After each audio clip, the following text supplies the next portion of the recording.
percebe que no meio da roça encontramos você, que agora vai ser avaliada ao vivo no palco. Jéssica, passou nervoso? Mais ou menos.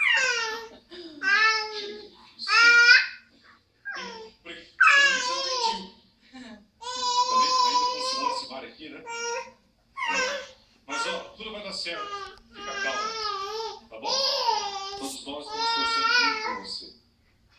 Muito. Tá. Você sabe qual que era a minha profissão antiga, Jéssica? Jornalista? Hã?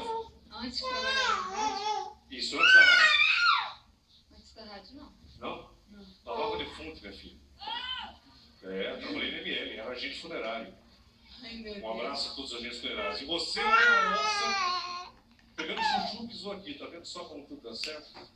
Isso é Deus, Geraldo. Certo? Como é? Isso é Deus. Não tenha dúvida.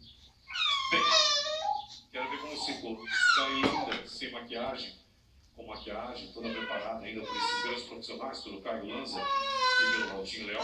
Deve ter ficado mais ainda. Bem, no palco, preparado, Jéssica? Vamos lá então? Vamos. Vamos lá então. Essa menina que foi encontrada pelo Domingo Show, lá no meio da roça.